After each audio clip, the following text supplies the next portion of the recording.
all-metal airplane. Yep, it's one of the Tecnam line of all-metal airplanes, except for their new one that's coming. The P2008 has a lot of composite on it, but the tradition in Tecnam has been all-metal, and indeed that's what this construction here is. This is the P2002 Sierra. It's their low-wing entry in the LSA sweepstakes. Now this is again another side-by-side seating airplane? Yep, this is a side-by-side. That's all what Tecnam has. They're all side-by-side. But one of the nice things I like about this airplane, Dave, I'm kind of a high wing guy, but this is a low wing I really like, and here's the main reason why. It has to do with this sliding canopy here. It moves back and forth very easily, but it also can be opened in flight. And for us old ultralight guys, or anybody that enjoys an open cockpit airplane, well, here you have kind of the best of both worlds. Fully close her up and be nice and comfortable if you're up at altitude and cruising along at speed. But if you're just out for a nice joyride on a pretty day like today, pull that canopy back. You can have it all the way back. You can do that in flight. I'm not sure if they can do it at the very highest speed, but I suspect you can. But I know at a more normal cruise speed, canopy open, you can stick your hands out, you can really enjoy the flight in this airplane. It's one of the nice qualities of the Sierra. A little different to get in the Sierra than a high wing airplane. You don't just turn around and sit down. You got to get up on this wing somehow like I'm sitting. But different than many low wings, the entry here is from the front.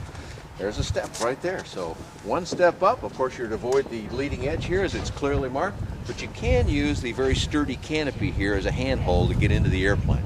So this makes entry for a lot of people a little easier than entering over the back, where you've generally got a long step to get up to the okay part of the wing where you can stand. So where do you keep the fuel in this airplane, Dan? Well, this one's all held in the wings here, and if you bring your camera down, follow my hand, the usual GA type fuel filler right on top.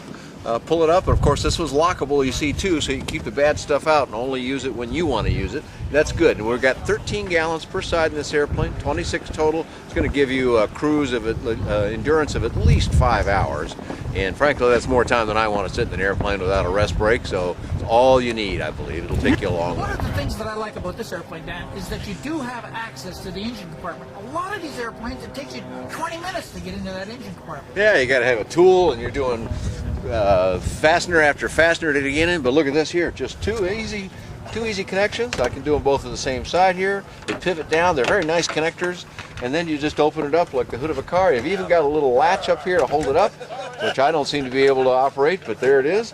And here's the nice compact and sanitary installation that the Tecnam engineers have done. I've seen the work of this company over a number of years, and boy, they have got some crack engineering, and it shows in the installation of that engine. And that's the Rotax 100 horse that they're using? Yep, this is that old famous 912 ULS that produces 100 horsepower, scoots this airplane quite along at probably about 115 knot cruise in this airplane, and that'll get you around the country real well. This has almost got a car-like feel to it when you look at it, Dan. Well, it's really nicely finished inside, and they use some of these vacuum form panels that the Rands company here in the United States uses. The beauty of it is it finishes off the airplane very well, but it's very light. Instead of having heavy components in there that affect the weight of the airplane just to make it look nice, they get both nice looks and low weight at the same time.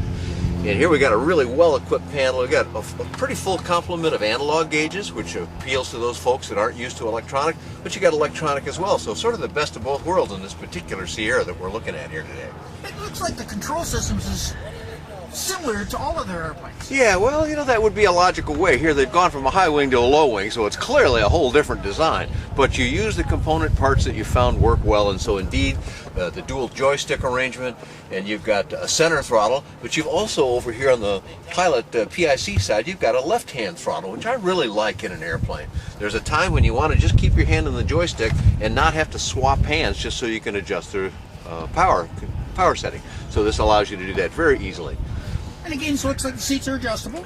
Yep, seats adjust the same way with that little sliding knob to the side here, just like the Bravo that we looked at earlier. Seats go back and forth over a pretty good range in here. And other features you've got is your flap, electric flap right here, throttle, your friction lock. Down here in the center console, you've got your fuel controls and you've got your parking brake lock.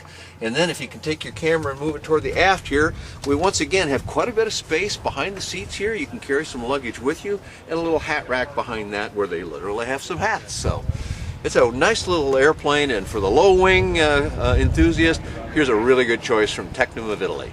And again, you've got great visibility on this airplane. It's, you know, one of the things about a sliding canopy and a whole glass top like this is you got great upward visibility. On a pretty day, you're just going to really enjoy it. But then I get back to that bit about wanting to just open the canopy and have it wide open ahead of me, and you can do that. So if we want to get more information on that, where do we go? This airplane is represented here at the Midwest LSA Expo by the Heart of Virginia organization. So their website is Fly HOVA, Heart of Virginia, so HOVA, flyhova.com. Now, do you have a flight report on this as well, Dan?